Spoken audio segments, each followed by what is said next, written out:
Khawti khawati صباح عليكم, bonjour tout le monde, أهلا وسهلا, مرحبا بكم يا جماعة الخير, j'espère que vous allez bien, j'espère que vous vous portez bien.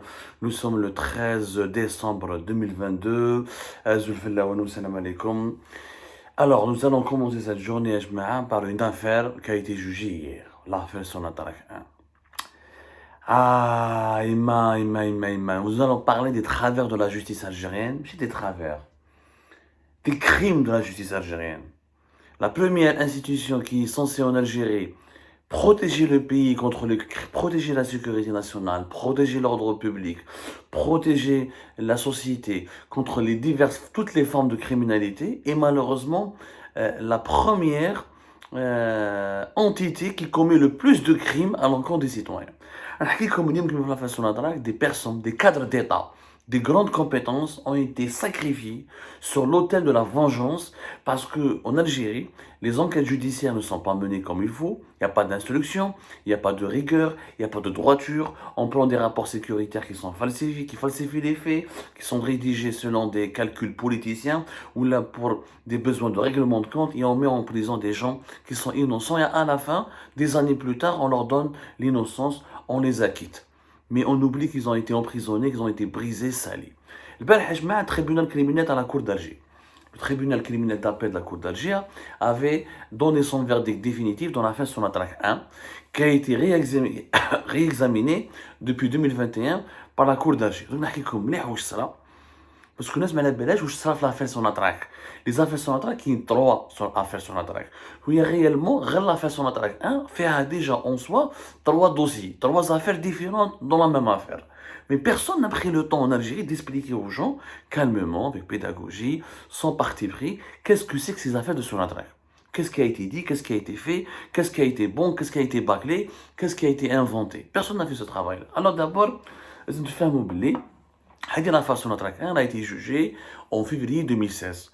Février 2016, ils ont donné des verdicts, ils ont condamné un certain nombre de personnes sur lesquelles nous allons parler. Même bad, à partir de 2021, le procès a été renvoyé en session criminelle, c'est-à-dire qu'il y a eu une cassation, ce qu'on appelle en France un pourvoi en cassation. Il y a les victimes de les parties de ce procès ont fait appel, ont fait un rappel de du premier verdict qui a été prononcé au début du mois de février 2016, ou vers une cour d'appel. La cour d'appel a dit, la cour d'Alger a décidé de la donner à une chambre criminelle près de la cour d'Alger, et c'est pour ça que c'est le tribunal criminel d'appel de la cour d'Alger qui a pris le dossier en main. La procédure, le fait que la décision de la prise en main de l'affaire Sonatrach 1 par le tribunal criminel d'appel près de la cour d'Alger a commencé à partir de le juin 2021. À partir de juin 2021, en fait, juste après le Hirak, ils ont fait appel. L'appel a été déjà introduit juste après le verdict de février 2016. Mais qui جا الحراك وطاح بوتفليقه وطاح le régime de Bouteflika وصارت la politique d'emprisonnement, à l'époque Gaï Salah a demandé à la Gaï Salah le 23 décembre 2019, il a demandé à la justice algérienne de réexaminer toutes les affaires, y compris les affaires de Sonatrach, de Chekib Khalil, etc. Plusieurs grosses affaires ont été réexaminées. Les Salah, tous les scandales qui se sont produits de l'époque Bouteflika ont été réexaminés. C'est dans le cadre de ce réexamen que la justice algérienne a programmé rapidement le procès en appel. À partir de juin 2021, il a été confié au tribunal criminel, à une chambre près du tribunal criminel d'appel de la cour d'Alger. L'affaire a dit qu'il y a une quinzaine d'accusés. Les principaux accusés, c'est l'ancien PDG de Sonatrach, Mziane Mohamed, et 2 de ses enfants, qui sont les principaux acteurs de cette affaire-là, et qui ont fait de la prison, qui ont été condamnés en février 2016 à des peines entre 5 et 6 ans de prison ferme, ou à même pas plusieurs personnes. منهم un ex-haut responsable de Sonatrach, Chouki Rahal, qui était vice-président chargé de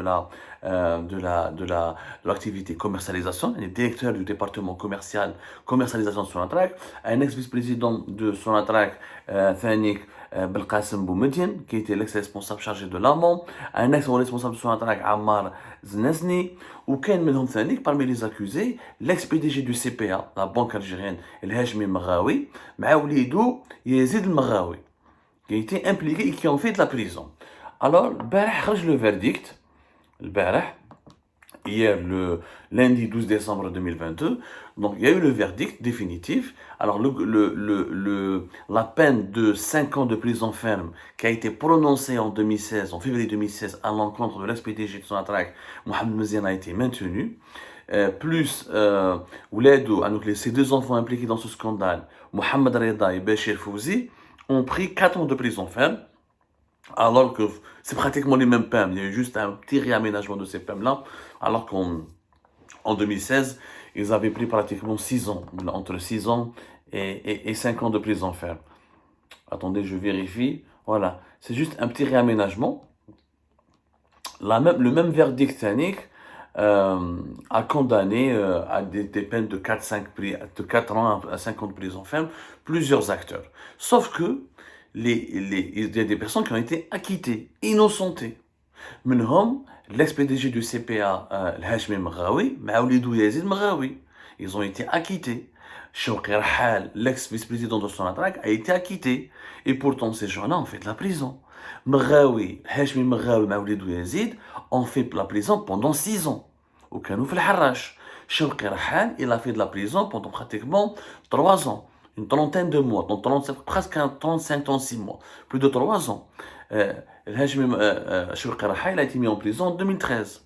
Hashmi Mghawi, il a été mis en prison dès que l'affaire a éclaté à partir de 2011.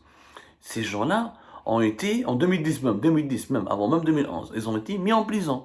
Et à la fin, on leur dit « Ah non, vous avez été innocentés, etc. » D'abord, les gens, comment ils ont été sacrifiés et comment leur innocence et leur citoyenneté ont été violées. Comme à l'affaire Sonatrach. Je te fais mon gars ou ça. L'affaire Sonatrach 1, en fait, il y a 3 affaires. C'est quoi l'affaire Sonatrach 1? L'affaire Sonatrach 1 qui a éclaté en 2010 et qui a commencé à être jugée à partir de 2011 concerne 3 dossiers. Le premier dossier, il concerne des marchés de gré à gré. Les 3 dossiers font des marchés de gré à gré qui ont été donnés par Sonatrach à plusieurs sociétés. عندك الأولى un bureau d'études privé اسمه CAD, qui est dirigé par une dame. هذه داخل قال لك عطاو لها des marchés de gré à gré وكاين des corruptions, etc. Le deuxième marché dans lequel il y a eu des contrats de gré à gré, c'était le marché du réaménagement du siège de Sonatrach à Ghermoul. Après, comme Sonatrach fait Alger, elle a 2 sièges. Elle a le vieux siège de Ghermoul, alors les Algériens يعرفوا Sonatrach à Ghermoul, في حيدرا. وعندك le nouveau siège dans un autre quartier في حيدرا. Les fameux immeubles là, qui abritent en ce moment toutes les activités de la direction générale de Sonatrach, le fameux immeuble en verre, ultra moderne. Un building, c'est pas un gratte-ciel, mais c'est pas un gratte-ciel plutôt, mais c'est un immeuble assez moderne qui est situé aussi à Hedra. Le siège de Ghermoul, ils ont fait des travaux de réaménagement où il a fait l'objet selon la justice algérienne, de plusieurs commissions et de plusieurs pratiques de corruption. Au troisième affaire, c'était des contrats avec l'italienne Saipem. L'italienne Saipem, avec sa filiale algérienne Saipem Contracting, pour la réalisation de 3 lots de gazoduc G4A, où le marché de l'Akharga, c'est la fameuse affaire de l'équipement et des achats de caméras de télésurveillance et de protection électronique avec la société allemande Funkwerk, comme on a annoncé Funkwerk, et qui avait une filiale algérienne, Kuntel Funkwerk. Ils ont créé, ils se sont associés à des Algériens et des associés algériens en Algérie. Ils ont créé la société, et Kuntel, elle s'appelle Kuntel Funkwerk, pour l'achat de matériel de télésurveillance. L'affaire Sonatrach 1, déjà il y a plusieurs affaires. Mais l'histoire, on va dire, et la presse et la justice, elle s'est beaucoup plus concentrée sur les marchés des équipements de télésurveillance. L'affaire de Saipem n'a pas été traitée aussi bien, n'a pas été énormément mise en valeur, ou la mise en exergue, ou la mise en avant. Ou l'affaire le bureau d'études CAD ou le réaménagement du siège de Ghermoul, la même chose. Ils n'ont pas bénéficié d'autant d'attention. Pourquoi? Parce que c'est l'affaire les caméras de surveillance c'est là où il y a eu le plus d'argent. À l'époque, Sonatrach avait fait des contrats, avait fait plusieurs contrats avec la société allemande et ses représentants en Algérie pour l'équivalent de 11 milliards de dinars. 11 milliards de dinars, maintenant c'est l'équivalent de 76 millions d'euros. Bon, mais à l'époque c'était beaucoup plus, parce que le dinar n'était pas aussi faible. On gagne pratiquement 100 millions d'euros. Voilà. pratiquement 100 millions d'euros. Les 11 milliards de dinars, à l'époque, on disait, bon, 11 millions de dinars, la presse algérienne à l'époque parlait en centimes pour effrayer les gens, pour leur faire croire que c'était un énorme scandale. On parlait de 1100 milliards, mais en centimes. Mais pour Sonatrach, des marchés de 75 millions d'euros, c'est du pipi de chat. Mais qu'est-ce que les marchés qui se sont déroulés dans plusieurs étapes, il y a eu plusieurs types de contrats, plusieurs commandes qui ont été faites.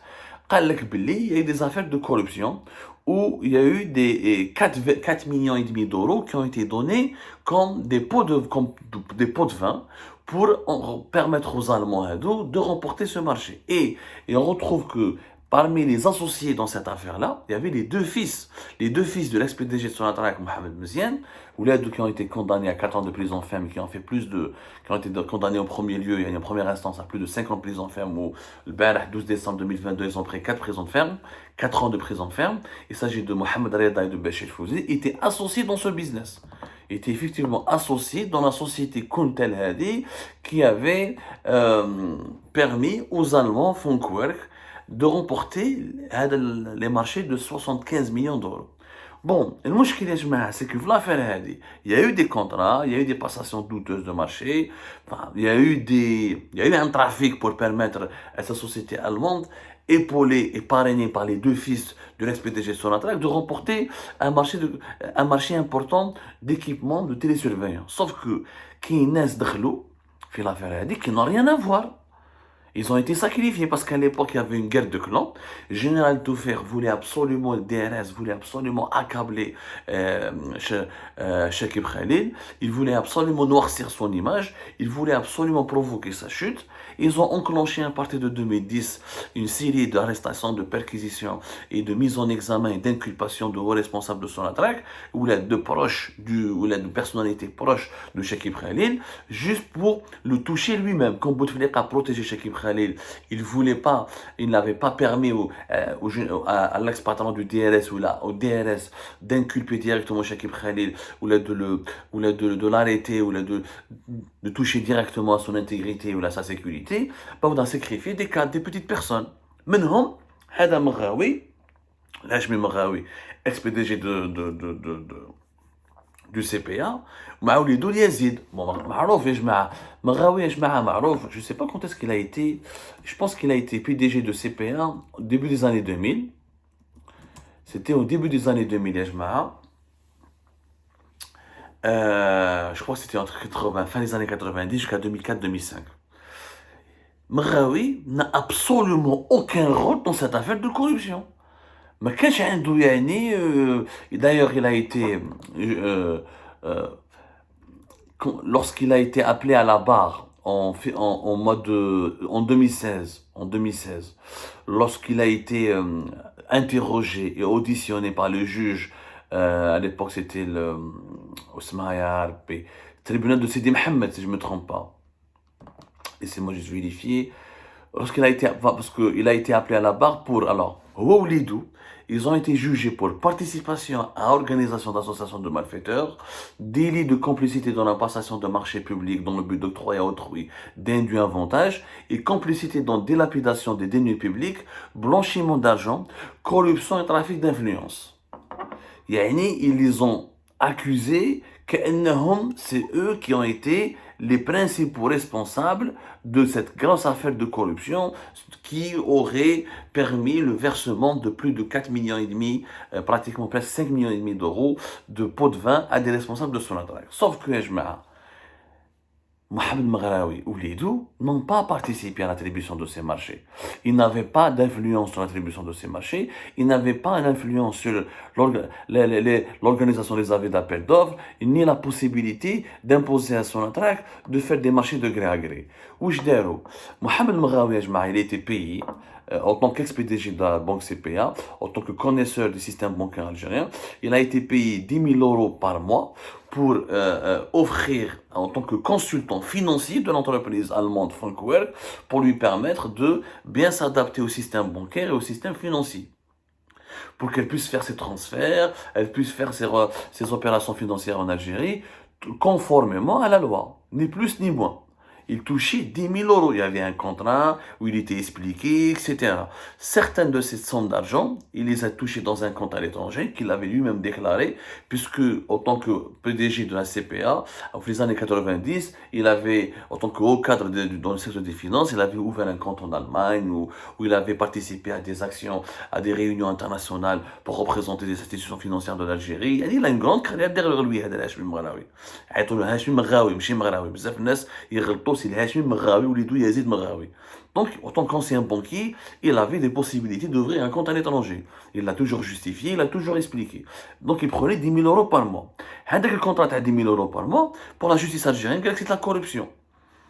Et bébé, depuis quand la corruption, elle est actée dans un contrat?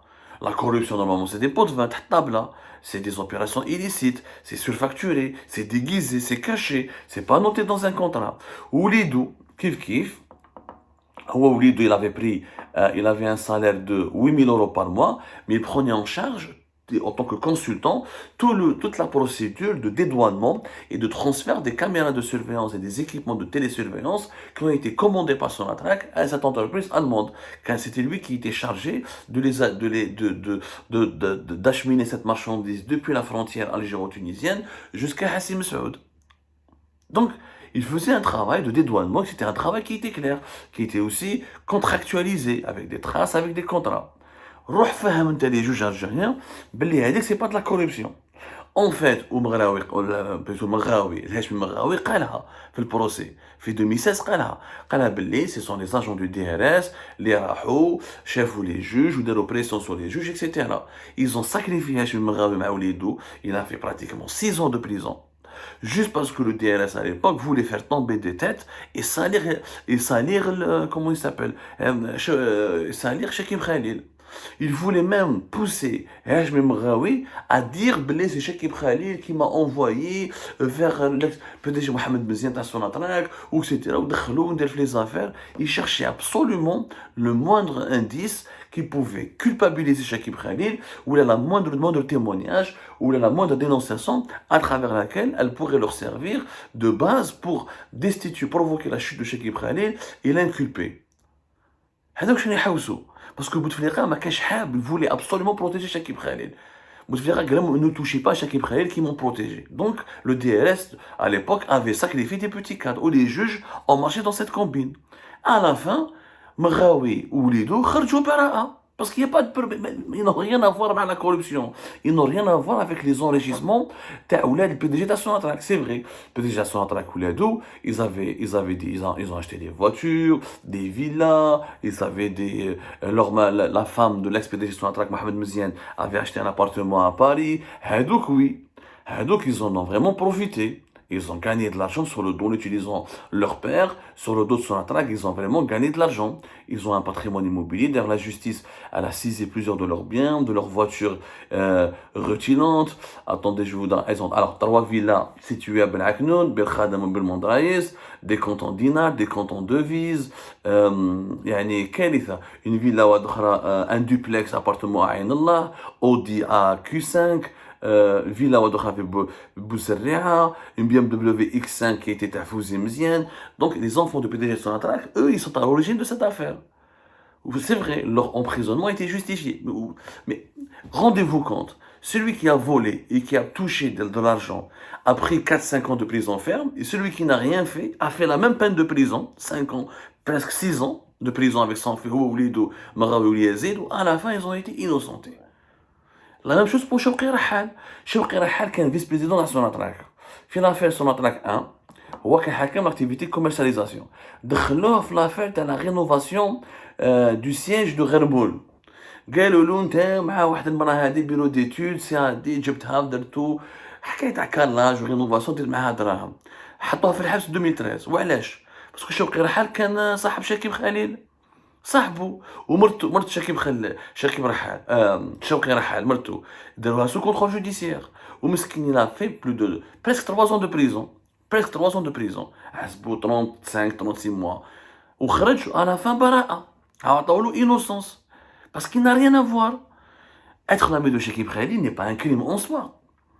Être une connaissance de Chekib Khalil ne peut pas être un crime en soi. Et malheureusement, voilà comment la justice algérienne, sans enquête, obéissant à des simples instructions téléphoniques, à des simples pressions de la part de certains officiers de l'enseignement, a mis en prison des gens, a brisé des cadres très compétents. Chouki Rahal Hada ou Hajmi Mghawi, parmi les meilleurs cadres algériens dans le secteur. Petrochimie, Chouki Rahal est un génie. Secteur des finances, Hashmi Mghawi est un génie. Au lieu de profiter de leurs connaissances et de les utiliser au service de l'État, de les mettre à la disposition de l'État, on les a mis en prison, on les a brisés, on les a salis. Et mais à la fin, des années plus tard, en 2022, on a fini par reconnaître qu'ils sont innocents. Et c'est ce qui va le même scénario va se produire avec celles et ceux qui ont été emprisonnés après le Hirak en 2019 et en 2020. Vous allez voir que dans 10 ans, 15 ans, la justice algérienne va se remettre en cause, elle va dire, ah désolé, vous êtes innocent, on vous a mis en prison parce qu'on a reçu des instructions téléphoniques, parce qu'il y avait beaucoup de pression, on va vous innocenter, vous n'étiez pour rien. Mais qui va ensuite indemniser ces gens-là dont la vie a été totalement brisée et détruite? Qui va leur donner de l'espoir? Qui va leur restituer leur dignité? Personne malheureusement.